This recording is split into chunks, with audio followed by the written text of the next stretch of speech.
하나님 말씀 보시겠습니다. 구약 성경 시편 107편 19절부터 22절에 있는 말씀입니다. 구약 881페이지에 있습니다. 구약 881페이지에 있는 시편 107편 19절부터 22절을 교독하도록 하겠습니다. 시편 107편 19절부터 22절을 교독합니다. 19절 먼저 읽어드리죠. 이에 그들이 그들의 고통 때문에 여호와께 부르짖음에 그가 그들의 고통에서 그들을 구원하시되 그가 그의 말씀을 보내어 그들을 고치시고 위험한 지경에서 건지시는도다. 여호와의 인자하신가 인생에게 행하신 기적으로 말미암아 그를 찬송할지로다. 감사제를 드리며 노래하여 그가 행하신 일을 선포할지로다. 아멘. 마지막 절 22절에 보시면 감사제를 드리라는 말씀이 나옵니다. 이 감사제라는 말은 감사의 제물을 이야기합니다. 구약에서는 제사를 드렸죠. 신약에서는 예배를 드리고요. 그래서 감사의 제사를 드리라는 거죠. 오늘 추수감사주일에 우리가 감사의 예배를 드리는 것입니다. 감사는 신앙생활하는 성도들에게 있어서는 믿음의 뿌리가 되고 믿음의 열매가 됩니다. 그러니까 여러분들이 믿음이 어디에서부터 시작하느냐 하면은 하나님을 만나서 하나님께 감사하기 시작하면서부터 믿음이 시작이 되는 거예요. 그리고 그 감사를 드림으로 인해서 믿음의 열매들이 맺혀지기 시작하는 것입니다. 교회의 사명이 있습니다. 교회에 해야 될 일, 교회가 해야 될 일, 그게 있어요. 많이 있지만은 그걸 성경을 쭉 보면 한 5가지로 요약해서 생각해 볼 수가 있습니다. 교회가 꼭 해야 될 일, 첫 번째는 예배 드리는 겁니다. 하나님께 예배 드리는 거예요. 천지 만물 창조하시고 우리를 구원하시고 우리에게 영생을 주시는 하나님께 찬양 드리고 기도 드리고 말씀 듣고 그렇게 하면서 우리가 예배를 드리는 거죠. 그래서 예배는 성도들에게 있어서 가장 기본적인 것입니다. 그래서 이 예배를 드리지 않으면 성도라고 할 수가 없어요. 그리고 우리 신앙을 유지해 갈 수도 없고 신앙이 성장해지지도 않습니다. 예배를 드리면서 하나님을 만나고 하나님의 음성을 듣고 신앙이 성장해 나가는 것이죠. 두 번째 교회가 해야 될 사명은 뭐냐 하면요, 성도들 간의 교제인 것입니다. 성도들 간의 사귐인 것입니다. 그래서 우리가 전체 성도들이 모여서 예배드리고 소그룹으로 모여가지고 성도들 간의 교제, 사귐을 갖는 것입니다. 그래서 요즘은 뭐 인터넷 통해서도 예배 드리기도 하고 예배만 또 주일날 딱 드리고 그냥 가버리고 그런 경우가 지금 많잖아요. 그런데 초대교회는 주일날 예배를 같이 다 드리고 또 주중에는 가정에 모여서 소그룹으로 말씀을 공부하고 같이 기도하고 교제하는 그런 시간들을 가졌어요. 우리 한국교회도 마찬가지였습니다. 그런데 요즘은 점점 그런 부분들이 약해져 가고 있고 또 먼 거리에서 오는 분들은 그런 걸 이제 못하는 그런 경우도 있는데 교회는 사귐, 성도들 간의 사귐과 교제가 꼭 있어야 됩니다. 세 번째는 섬기는 것입니다. 이웃을 섬기라고 했잖아요. 이웃을 사랑하라고 했잖아요. 그래서 계속해서 우리가 섬기는 게 어려운 분들, 힘든 분들, 그런 분들을 우리가 섬기는 것입니다. 네 번째는 예수님이 가르쳐 지키게 하라 그렇게 유언으로 남겼죠. 그래서 하나님의 말씀을 가르치는 것, 교육하는 것, 이게 이제 교회의 사명인 것입니다. 어린 아이들도 말씀으로 가르치고 또 성도들에게 성경 공부나 제자 훈련을 합니다. 그걸 통해서 가르치는 것입니다. 마지막 이제 교회의 사명은 뭐냐면은 영혼을 구원하는 거예요. 전도하고 멀리 선교하고 그런 과정들을 해 나가는 겁니다. 이게 이제 교회의 5가지 사명인데 제가 이제 목회를 하면서 이렇게 보니까 어떤 분이 예배를 잘 드릴까? 어떤 분이 예배를 아주 사모하면서 잘 드리는가? 그 보니까 감사가 많은 분이 예배를 잘 드리시더라고요. 하나님을 향해서 감사할 게 많아요. 그래서 그냥 주일날도 예배드리고 새벽에도 예배드리고 또 교회들마다 요즘은 없는 예배도 있고 또 있는 예배도 있지만 수요일날 예배드리고 금요일도 예배드리고 하나님께 감사할 게 많으니까 예배를 드리는 거예요. 그리고 남을 섬기는 것도, 섬김을 잘하는 분도 보면은 그분들 마음속에 감사함이 있어요. 하나님께 받은 은혜가 너무 감사해. 그래서 다른 사람을 또 돕는 겁니다. 섬기는 것입니다.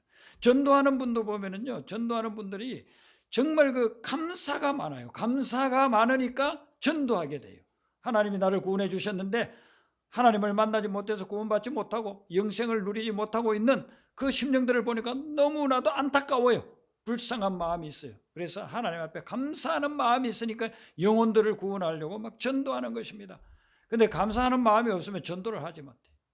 하나님을 향한 감사가 있을 때 그런 전도하는 것을 보게 되는 것입니다. 이런 가정에서도 보면은 자녀들이 부모에게 효도를 잘하는 그런 자녀들이 있어요.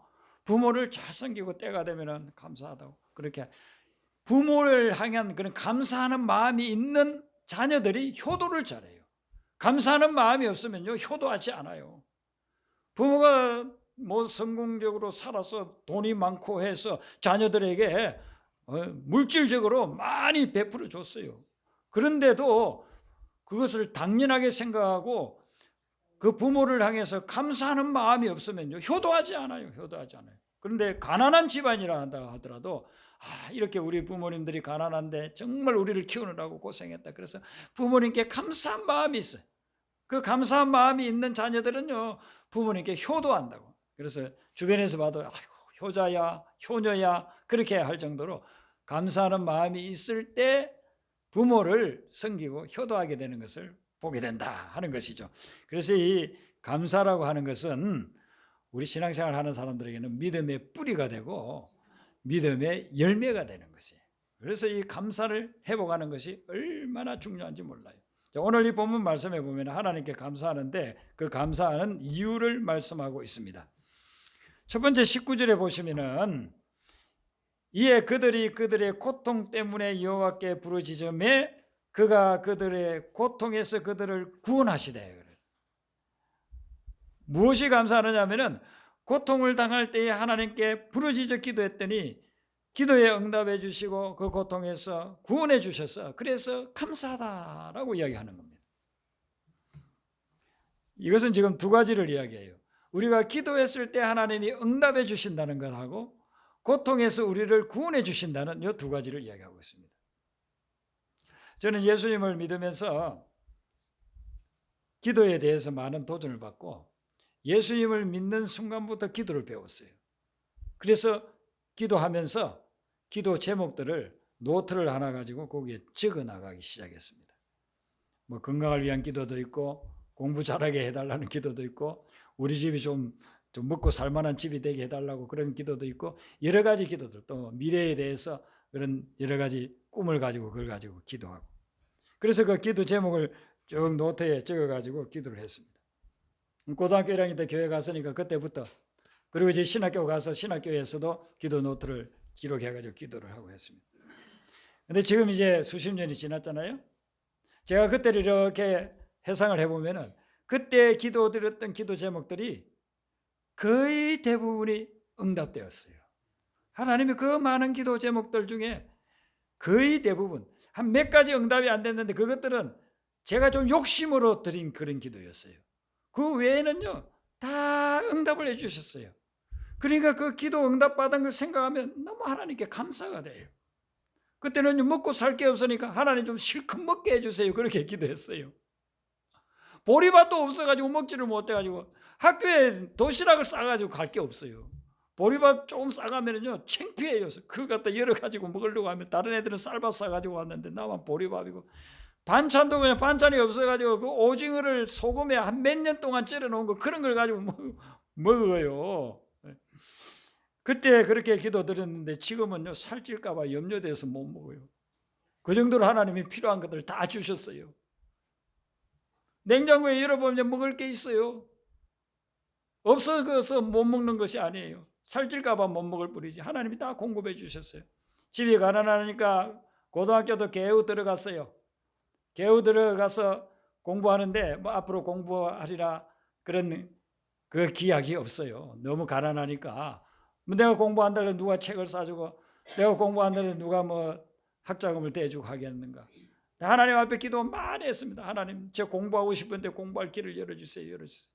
아이, 그랬더니 하나님께서 길을 열어주셔가지고 대학을 가게 하고, 나중에는 또 대학원도 가게 해주시고, 또 미국에 유학까지 하게 해주시고, 하나님께서 공부 제가 하고 싶은 만큼 실컷 할 수 있게끔 그런 길을 다 열어주시더라고요. 목회를 하면서 사역을 위해서도 제가 기도했습니다. 하나님, 제가 좀 교회를 개척하고 싶습니다. 그렇게 기도를 드렸더니만 하나님께서 교회를 개척하게 하시고, 그리고 그 교회를 통해서 하나님께서 영혼들을 구원하게 하시고, 그렇게 영광을 받아주시고, 그 기도의 간증들 다 이야기하려면 뭐 일주일 내내 이야기해도 부족함이 많습니다. 그래서 제가 어디 외부에 가서 집회할 때는 일주일 부흥회 하는데요, 제가 그런 기도의 응답들을 다 이야기를 합니다. 그러면 뭐 그 듣는 성도님들의 은혜를 받고, 그리고서는 또 기도하면서 막 그분들도 응답을 받고, 그런 체험들을 하게 됩니다. 하나님께서 그런 기도에 응답해 주시니까 감사하다라고 고백하는 거예요. 근데 그 기도의 내용이 오늘 보니까 고통에서 구원해 달라는 기도였어요. 우리가 삶을 살아가면서 많은 고통을 당하지 않습니까? 사고를 당하거나 병이 들면 육체의 고통이 있습니다.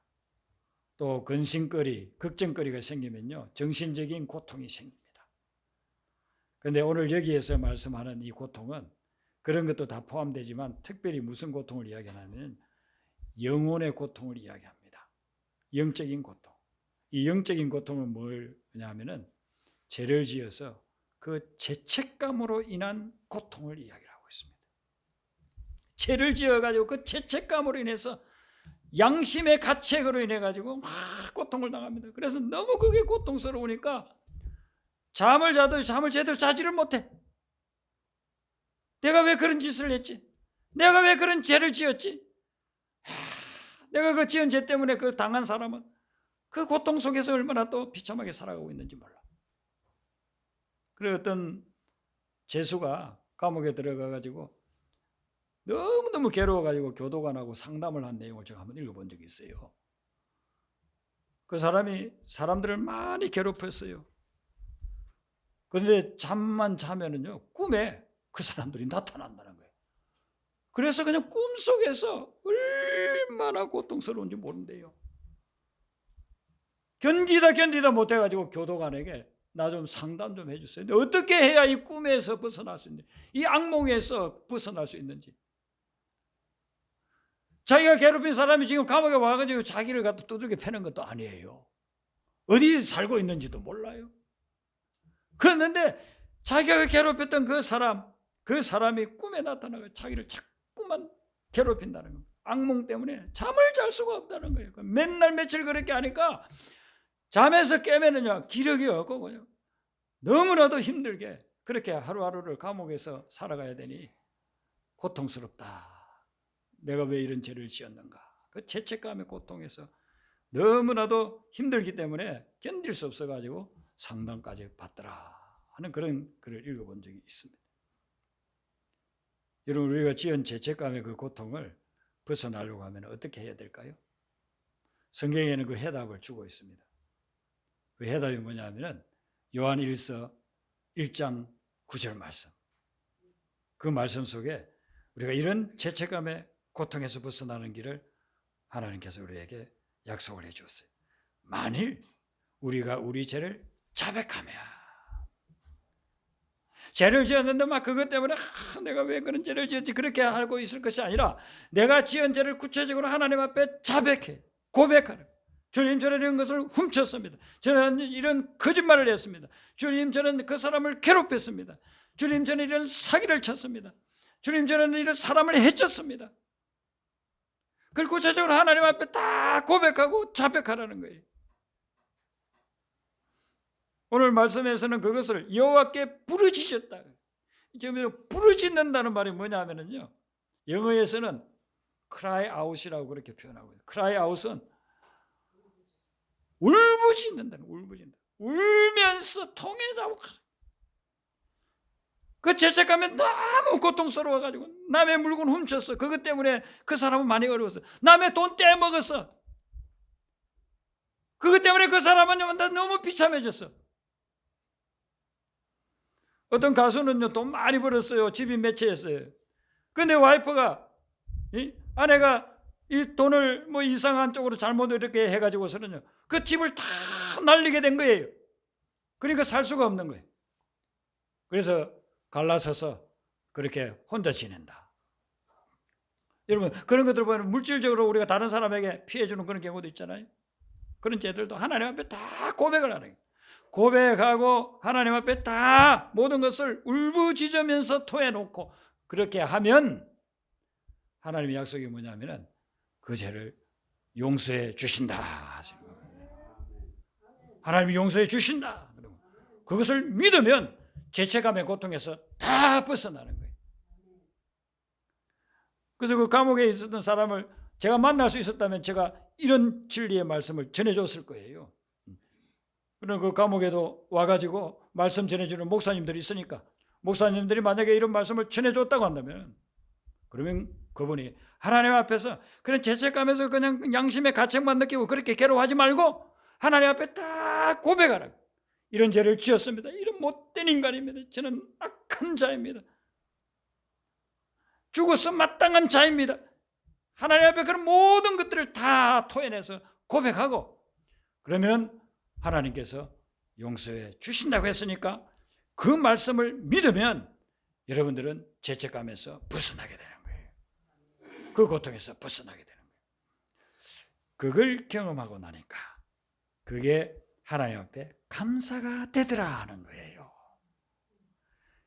그래서 우리가 죄책감에서 벗어나고 죄의 형벌에서 벗어나고 그렇게 하면 우리의 영혼이 구원을 받게 된다. 우리가 영혼이 구원을 받게 되면은요 우리 삶에 일어나는 모든 일로 인해서 다 감사하게 되어져요. 하나님 앞에서 구원받아서 내가 영생을 얻게 되면은요 지금 이 세상에서 일어나는 모든 일로 인해서 감사하게 돼요. 그래서 사도 바울이 이것을 경험했기 때문에 범사에 감사하라고 우리에게 권고하고 있는 거예요. 범사에 감사는 그냥 되는 것이 아니고 내가 죄를 지었는데 그 죄에 대한 죄책감을 하나님 앞에 다 고백하고 하나님으로부터 용서함을 받아서 구원받게 되면 그러면 이 세상에서 일어나는 모든 일들을 감사하게 된다는 것입니다. 좋은 일이 일어나면 좋은 일이니까 누구든지 다 감사하게 되겠죠. 그런데 좋지 않은 일이 일어났어. 나쁜 일이 일어났어요. 근데 그 일도 나를 구원하신 주님 안에서 생각하면 하나님이 이 나쁜 일을 변하여서 화가 변하여서 합력하여 선을 이루실 것이기 때문에 그걸 믿고 감사하게 된다는 거예요. 실패했어요. 어떤 일을 했는데 성공하고 싶었지만은 결국 실패해버리고 말았어요. 그러면 우리는 거기서 좌절하고 절망하고 원망하고 불평하고 누구 때문에 내가 이렇게 됐다 이렇게 할 수 있잖아요. 그런데 나를 구원하신 주님 안에서 생각해 보면 지금 이 실패는 앞으로 성공하기 위한 밑거름이 된다는 거예요. 그래서 그걸 믿고 감사하게 되는 거예요. 그리고 이제 두 번째 보면은요, 두 번째 감사하는 것이 20절에 보니까 말씀을 보내어 고쳐주셨기 때문에 그래서 감사하다라고 이야기를 하고 있습니다. 여기 참 중요한 게 말씀을 보내어 고쳐주셨다 하는 것입니다. 하나님 우리에게 말씀을 보내주셨잖아요. 구약시대에는 성경이 없었어요. 모세오경이나 선지서 같은 게 있었지만 그것은 일반 성도들이 전혀 볼 수가 없었습니다. 성전에 이렇게 모셔놓은. 그런데 구약시대에는 성경이 우리처럼 오늘처럼 없었기 때문에 하나님께서 성도들에게 직접 말씀을 주셨어요. 하나님의 음성을 직접 들려줘요. 그래서 아브라함아 너 본토 친척 아버지 집을 떠나 내가 내게 지시할 곳으로 가라 그러잖아요. 노아에게 노아야 네가 산 위에 방주를 지어라. 앞으로 시간이 지나고 나면은 엄청난 홍수가 일어날 거다. 하나님 말씀을 주시잖아요. 예레미야 선지자에게 예레미야야 백성들에게 이런 말씀을 전해라. 너희들이 죄악을 범하고 그리고 하나님을 거역했기 때문에 바벨론의 포로로 잡혀갈 것이다. 하지만 70년이 지나고 나면 너희들이 다 포로에서 돌아와서 자유인이 될 것이다. 이런 말씀들을 주시잖아요. 하나님의 음성. 오늘도 마찬가지입니다. 성령께서 우리에게 하나님의 말씀을 보내주십니다. 그래서 그 말씀을 여러분들이 기도하면서 들을 수 있고 또 어떤 묵상하면서도 들을 수도 있습니다. 그리고 오늘날 우리는 이 하나님의 말씀을 기록된 성경 말씀을 통해서 또 하나님 우리에게 말씀을 주십니다. 그래서 말씀 묵상을 늘 해야 되는 이유가 그것입니다. 여러분들 새벽에 일어나서 하나님의 말씀을 묵상하면 그 묵상을 통해 가지고 여러분들에게 말씀을 주시는 거예요. 그럼 그 말씀 붙잡고 나아가게 되면은 하나님께서 여러 가지 문제들을 해결하게도 해주시고 삶을 승리할 수 있는 길로 이끌어 주시는 것입니다. 그럼 말씀이 들어와서 우리에게 치유하는 역사가 일어나게 된다라고 이야기하고 있는 거예요. 제가 지난주에 어떤 글을 읽었습니다. 근데 이분이 참 주님을 위해서 대단한 사역을 하는 분인데 브라이언 윌스라는 미국 분이에요. 근데 이분은 원래 테니스 선수였어요. 아주 유명한 테니스 선수. 22살 때까지 테니스 경기에서 121승을 했습니다. 유명한 경기에서 한두 번 이기는 것도 쉽지 않은데 121승을 한 거예요. 거의 뭐 모든 대회에서 우승한 거라 그렇게 볼 수 있습니다. 22살이고 건강하고 운동 잘하고 이런 청년이었는데 유럽에서 열리는 경기에 참여하려고 이제 내일이면 비행기 타고 갈 거예요. 근데 그 전날 엄청난 통증이 왔습니다. 하복부에 아랫배에 엄청난 통증이 와가지고 움직일 수가 없어요. 너무 고통스러워서 그냥 신음소리가 저절로 나옵니다. 그래서 병원에 데려갔습니다. 가족들이. 그래서 정밀 검진을 했습니다. 검진을 딱 하고 나니까 의사가 뭐라고 이야기하느냐 하면은 버킷 림프종 사기입니다. 그러더라고요. 저도 이런 병이 있는지도 몰랐어요. 그 글을 읽으면서 이걸 알았어요. 버킷 림프종 사기라는 거예요. 사기면은 암이 그 말기잖아요. 말기. 림프종 사기. 이걸 이제 찍어보고 하니까 그 복부에 골프공만한 혹이 하나 생겼어요. 그게 암덩어리. 근데 이 버킷 림프종이라고 하는 것은요, 아주 급속도로 진전되기 때문에 어린 아이들이 걸리면 하루 사이에 죽는답니다. 그럼 무슨 병이래요?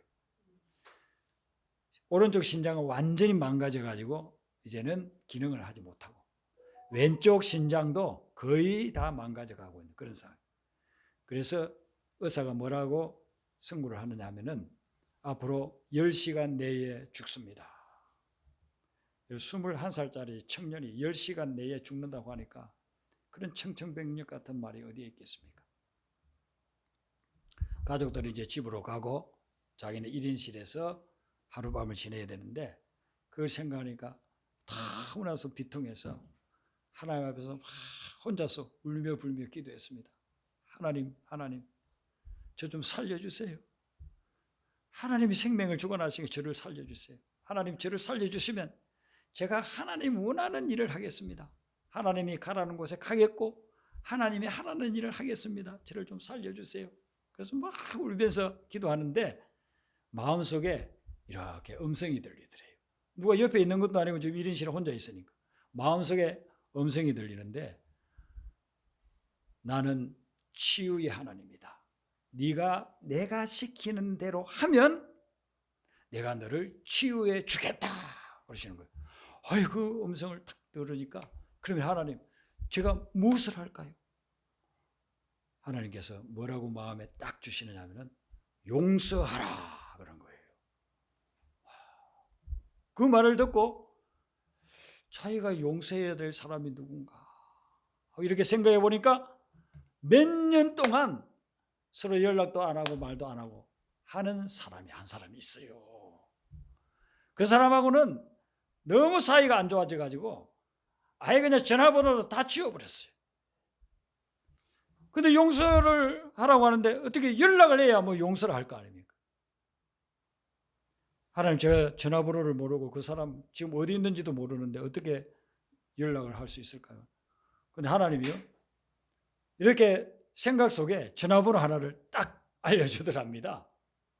그래서 그 다음날 아침이 되어가지고 전화를 걸었더니 그 사람이 그 전화를 받는 거예요. 그래서 자기가 이렇게 아프다는 말은 하지도 않고 내가 이러이러한 잘못 때문에 당신을 미워했고 그렇게 했는데 내가 잘못한 거 용서해 주시고 나도 당신을 다 용서하고 싶다. 그렇게 하니까 이분이 정말 진심으로 울먹이면서 그런 전화통을 통해서 들려오는 소리를 듣고 자기도 용서한다고, 자기도 너무 잘못이 많다고 전화통을 붙들고 둘이서 막 울었어요. 예. 그렇게 하고 전화를 내려놓고 기다리고 있는데 간호사가 이제 왔습니다. 간호사가 와가지고 이렇게 기기를 보는 거예요. 그래서 자기 생각은 10시간 안에 죽는다고 했으니까 내가 죽었나 살았나 확인하러 왔나 보다. 그렇게 생각했는데 기기를 점검하던 간호사가 깜짝 놀라면서 어떻게 이런 일이 일어날 수 있을까 하면서 왜 그러시냐고 했더니만은 기기에 지금 이렇게 돌아가는 걸 보니까 이 심장이 다시 작동하기 시작했다 이렇게 나오는 거예요. 죽어있던 심장이 다시 살아서 작동하기 시작하고 있는 것입니다. 의사도 놀라고 난리가 난 거, 어떻게 이런 일이 있을 수 있나.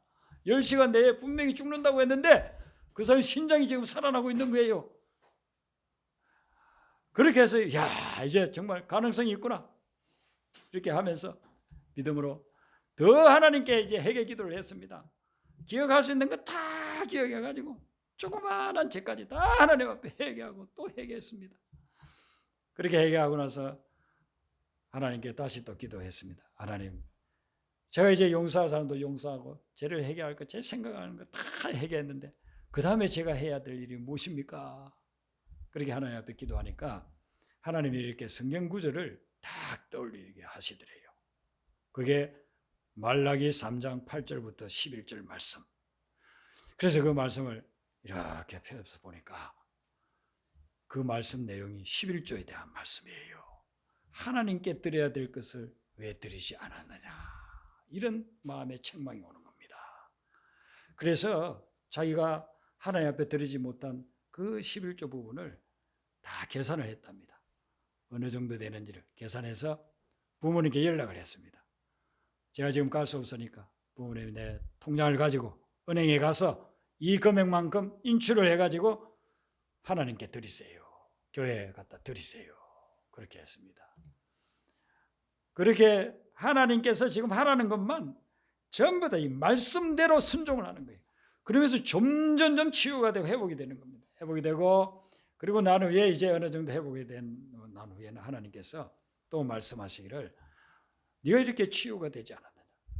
오늘날 너같이 그런 중병으로 고통당하는 사람들이 이 세상에 너무나도 많이 있으니까 그들에게 가서 말씀으로 그들에게 치유의 역사가 일어나도록 네가 사역을 감당하라. 그래서 이제 이분이 만든 그 선교회가 있는데 그 선교회가 힐링 포 더 네이션스 해가지고 이것은 뭐냐면 열방을 위한 치유라는 선교단체를 만들었습니다. 그래서 이분이 처음에는 미국에서 그 다음에는 가까운 데서 이렇게 해서 쭉 가가지고 지금은 35개국이 넘는 곳에 세계적으로 다니면서 하나님의 말씀을 통해서 치유의 역사가 일어나요. 하나님의 말씀을 들려주고 그 말씀을 순종할 때 치유의 역사가 일어나는 그런 놀라운 기적의 역사들이 막 일어나고 있는 거예요. 한국에 온다면은 제가 한번 우리 성도님들 소개해가지고 그분이 집회한다면 한번 가보고도 싶어요. 그런데 한국에 왔다는 말은 아직 제가 못 들어서 그 전에 또 왔다 갔는지는 모르겠습니다만은 제가 그래서 그 글들을 읽으면서 참 은혜를 많이 받았습니다. 이분이 22세에 림프종암이 걸려가지고 10시간도 못 산다고 했으면 얼마나 힘들겠어요. 고통스럽겠습니까. 그 가운데서 그가 하나님을 향해서 간구하고 부르짖었을 때에 하나님이 말씀을 주래요. 용서하라고. 하나님하고 이 대결하면서 하나님 앞에서 하나님의 시키는 대로 하겠다고 그렇게 고백하고 나서 말씀이 올 때마다 그대로 순종할 때에 치유와 회복이 일어나고 그분을 통해서 또 다른 사람들에게도 놀라운 치유의 역사들이 일어났다 하는 것입니다. 이걸 경험하니까 오늘 20절에 하나님께 감사하게 된다는 거예요. 하나님 역사하시는 거예요. 마지막으로 한 가지 더 보면 21절에 보니까 여호와의 인자하심과 인생에게 행하신 기적으로 말미암아 그를 찬송할지어다라고 했습니다. 하나님이 우리를 사랑하셔서 우리에게 베풀어 주신 기적이 있는데 그 기적을 생각하니까 찬송하고 감사하게 된다라고 고백하고 있는 것이죠. 여러분들 한 번의 삶을 뒤돌아보세요. 지금까지 살아오시면서 여러분에게 베풀어 주신 하나님의 기적이 무엇입니까? 여러분들 이렇게 한번 생각해 보세요. 어떤 기적들을 여러분들 베풀어 주셨습니까? 저는 예수님을 믿고 난 후에 지금까지 하나님께서 제 삶에 베풀어 주신 기적들이 수도 없이 많습니다. 그래서 이 삶을 뒤돌아보면요, 하나님이 베풀어 주신 기적이 모여서 지금의 현재의 저 삶을 만들어 주신 것 같아요. 여태까지 살아온 것이 우리가 기적이고 앞으로 살아갈 것도 기적인 줄로 믿습니다. 하나님께서 베풀어 주시는 이 기적적인 삶을 생각하면요, 그러면 그것이 참 감사가 되는 거예요. 제가 미국에서 담임 목회할 때 거기에 불이 났다고 했잖아요. 불이 나가지고 교육관이 다 타버렸어요. 망연자실해서 앉아 있을 수밖에 없어요. 근데 미국에 그 소방관들이 와가지고 그 중에 대표되는 분이 한 분이 저를 손을 잡고 그래요. 패스터 문, 지금 너무 힘들고 어렵지만은 하나님이 이걸 잘 극복하게 해줄 겁니다. 그래요. 아니, 그분은 미국 교회에 뭐 한 집사님 정도 됐을지 모르겠어요. 많은 이야기를 나눌 수가 없으니까 지금 불나가지고 그거 지금 뒷처리 하고 있는데 뭐 많은 이야기는 못하죠. 근데 제 손을 잡고서는요, 제가 굉장히 좀 비통하게 보였나 봐요. 왜냐하면은 새벽기도 가가지고 새벽기도 인도 그때 좀 추웠어요. 거기에 추워가지고 막 잠바 입고서 이렇게 해서 새벽기도 하는데 불이 나가지고 그때부터는 아침도 못 먹고 있으니까 얼마나 초췌하게 보였겠습니까? 그래서 제 손을 붙잡고서는 패스터 문, 염려하지 마세요. 하나님이 도와주실 겁니다. 그러면서 자기 이야기를 해요. 저는 고등학교 아들이 있었는데 고등학교 아들이 고등학교 다닐 때에 사고가 나가지고 세상을 먼저 자기보다 먼저 떠났다는 거예요. 그런 고난이 있었지만은 하나님께서 지금까지 나를 인도해 주셔서 나는 지금 이렇게 믿음의 생활을 하고 있습니다. 그런 이야기를 하세요. 아니, 목회자인 제가 그분을 위로해 드려야 되는데 평신도 아주 백인이고 잘생겼었어요. 아주 영화배우 같은 그런 분이 저를 손을 붙잡고서는 그런 위로의 말씀을 해주는데 제가 얼마나 위로가 되는지, 뭐 제가 그렇게 겉으로 보이는 것만큼 그렇게 아주 침통하게 뭐 제 속으로는 생각하지는 않았어요. 저는 그 불이 나는 순간부터 하나님께서 어떤 역사를 하시는구나 이렇게만 저는 생각하고 있었는데 그분이 위로해 주는 그 모습 속에서 제가 큰 힘을 얻었어요. 네. 딱 그 말씀이 확실하게 들어오니까 그 다음에는요, 담대해지더라고요. 담대해지면서 하나님이 이걸 통해서 놀라운 기적을 베풀어 주실 것이다 라는 믿음이 생겼어요. 그래서 우리 부목사님이 그런 광고를 잘하는 분이 있는데 이분이 어떻게 문구를 딱 정했느냐 하면은 그 다음 주일날 교회 광고에 S to glory, S는 잿더미예요. 글로리는 영광이에요. 잿더미에서 영광으로 이렇게 딱 붙여가지고 교인들에게 전부 다 나눠주고 우리가 플랜카드도 만들어가지고 예배당 뒷면에다가 크게 붙였어요. 그리고 하나님 앞에 기도했습니다. 하나님, 지금은 잿더미가 됐지만 이 잿더미를 통해서 하나님의 영광이 드러나게 해주세요. 하나님께서 기적을 베풀어 주세요. 그렇게 기도했는데 1년 후에 완공이 돼가지고 아름다운, 거의 우리 돈으로 지금으로 치면 거의 25억 정도 드는 그런 공사를 하나님께서 다 하게 해주셔가지고 하나님 앞에 봉헌 예배를 드렸죠. 빚도 한 푼도 없이 그렇게 봉헌 예배 드려서 하나님께 영광을 올려드렸습니다. 그 봉헌 예배 드리는 예배를 드리는 중에 제가 이렇게 기도하고 있는데 하나님께서 문 목사, 너의 사명은 끝났다. 이제 한국으로 가라.